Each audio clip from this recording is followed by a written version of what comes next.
ನಮೋ ಶ್ರೀ ವಾರಾಹಿ ದೇವಿಯೇ ನಮೋ ನಮಃ. ಸ್ನೇಹಿತರೆ ನಮಸ್ಕಾರ.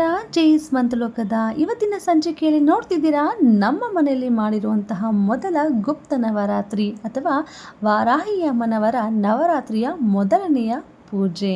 ಸ್ನೇಹಿತರೆ, ಇವತ್ತಿನ ಸಂಚಿಕೆಯಲ್ಲಿ ವಾರಾಹಿ ಅಮ್ಮನವರಿಗೆ ಯಾವ ರೀತಿಯಾದಂತಹ ಪ್ರಸಾದ ಅಥವಾ ನೈವೇದ್ಯವನ್ನು ನಾವು ಇಡಬೇಕನ್ನೋದನ್ನು ತಿಳಿಸ್ಕೊಡ್ತೀವಿ. ಹಾಗೆಯೇ ಯಾರೆಲ್ಲ 9 ದಿನಗಳ ಕಾಲ ಈ ಗುಪ್ತ ನವರಾತ್ರಿಯನ್ನು ಪಾಲನೆ ಮಾಡೋಕ್ಕಾಗೋದಿಲ್ವೋ ಅಥವಾ ಈ ಪೂಜೆಯನ್ನು ಸಂಪೂರ್ಣವಾಗಿ ನೀವು ಮುಗಿಸೋಕ್ಕಾಗೋದಿಲ್ವೋ ಅಂಥವ್ರಿಗಾಗಿ ಈ ಒಂದು ಸಂಚಿಕೆಯಲ್ಲಿ ವಿಶೇಷವಾದ ಒಂದು ಮಂತ್ರವನ್ನು ತಿಳಿಸ್ಕೊಡ್ತೀವಿ. ಹಾಗೆಯೇ ಒಂದು ಪರಿಹಾರವನ್ನು ನಾವು ತಿಳಿಸ್ಕೊಡ್ತೀವಿ.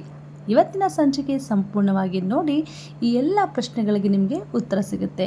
ಈ ಮುಂಚೆ ನಮ್ಮ ಜೇಸ್ ಮಂತ್ರಲೋಕದಲ್ಲಿ ವರಾಹಿ ಅಮ್ಮನವರ ಪೂಜೆ ಬಗ್ಗೆ ಹಾಗೆಯೇ ಮಂತ್ರಗಳನ್ನ ನಾವು ತಿಳಿಸ್ಕೊಟ್ಟಿದ್ದೀವಿ. ಅದು ಕೂಡ ಸಂಪೂರ್ಣವಾಗಿ ನೋಡಿ.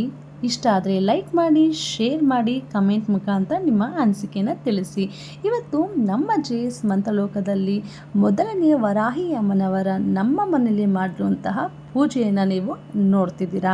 ಸ್ನೇಹಿತರೆ ನೋಡಿ, ಪ್ರತಿಯೊಬ್ಬರ ಹೆಣ್ಣು ಮಕ್ಕಳಿಗೂ ಒಂದಲ್ಲ ಒಂದು ರೀತಿಯಂತಹ ತೊಂದರೆ ಇರುತ್ತೆ, ಅಂದರೆ ಮುಟ್ಟಿನ ತೊಂದರೆ ಇರುತ್ತೆ. ಹಾಗಾಗಿ 9 ದಿನಗಳ ಕಾಲ ಈ ಪೂಜೆಯನ್ನು ಸಂಪೂರ್ಣ ಮಾಡೋಕ್ಕಾಗೋದಿಲ್ಲ. ಅಂಥವರು ಚಿಂತೆ ಮಾಡಬೇಡಿ.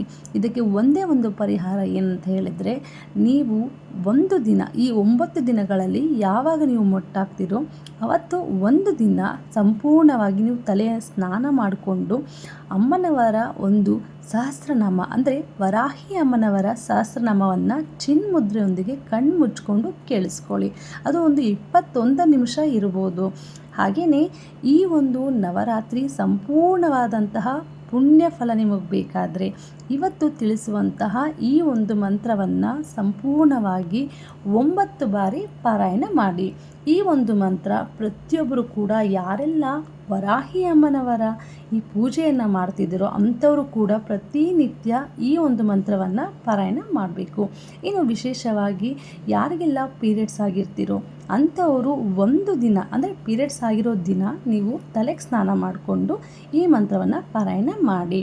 ಇನ್ನು ಕೆಲವೊಂದು ವಿಡಿಯೋಗಳಲ್ಲಿ ನಾನು ನೋಡಿರೋ ಹಾಗೆ ಹೆಣ್ಮಕ್ಳು ಮುಟ್ಟಾದರೂ ಕೂಡ ಈ ಒಂದು ನವರಾತ್ರಿಯನ್ನು ಮಾಡ್ಬೋದು ಅಂತ ಹೇಳ್ತಾರೆ. ನೋಡಿ ಸ್ನೇಹಿತರೆ, ಮನಸ್ಸು ಹಾಗೆಯೇ ನಮ್ಮ ದೇಹ ಶುದ್ಧವಾಗಿದ್ದರೆ ಭಕ್ತಿ ಕೂಡ ಜಾಸ್ತಿ ಆಗುತ್ತೆ, ಅಂದರೆ ಹೆಚ್ಚಾಗುತ್ತೆ. ಅದಕ್ಕಂತ ಮುಟ್ಟು ಅಶುದ್ಧ ಅಂತ ಹೇಳೋದಿಲ್ಲ. ಯಾವುದೇ ಒಂದು ಪೂಜೆ ಪುನಸ್ಕಾರ ಮಾಡಬೇಕಾದ್ರೆ, ಈಗ ನೋಡಿ, ನಮ್ಮ ಮನೆಯಲ್ಲಿ ನಾವು ವರಾಹಿ ಅಮ್ಮನವರ ಫೋಟೋವನ್ನು ಒಂದು ದೀಪದ ಮುಖಾಂತರ ನಮ್ಮ ದೇವರ ಕೋಣೆಯಲ್ಲಿ ಇಟ್ಟಿದ್ದೀವಿ.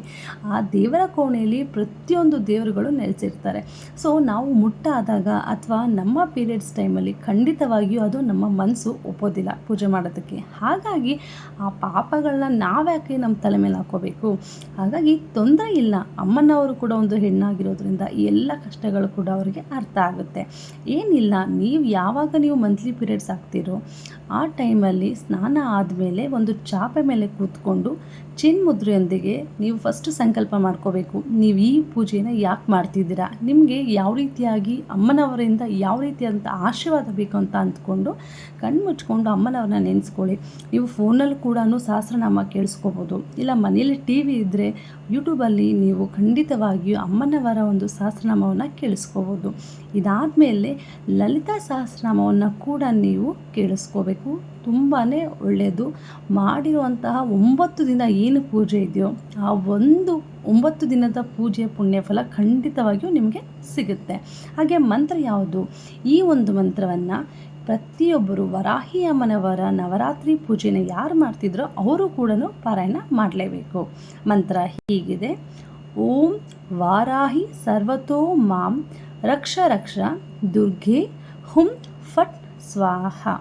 ಈ ಮಂತ್ರವನ್ನು ನೀವು 9 ಬಾರಿ ಸಂಜೆ ಸಮಯದಲ್ಲೇ ಪೂಜೆ ಆದಮೇಲೆ ಪಾರಾಯಣ ಮಾಡಬೇಕು.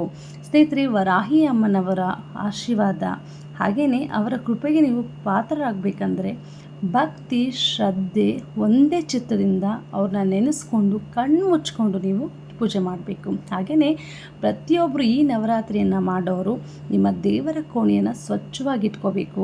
ಹೊಸ್ಲಿಗೆ ಅರ್ಶಿನ ಕುಂಕುಮ ಹಚ್ಚಿರಬೇಕು. ಹಾಗೆ ಸಂಜೆಯ ಸಮಯದಲ್ಲಿ 2 ಬಾಗಿಲುಗಳಿಗೆ 2 ದೀಪವನ್ನು ಹಚ್ಚಿರಬೇಕು.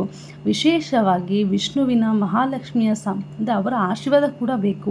ಮನೆ ಮುಂದೆ ಇರುವಂತಹ ತುಳಸಿ ಕೂಡ ಪೂಜೆ ಮಾಡಿ.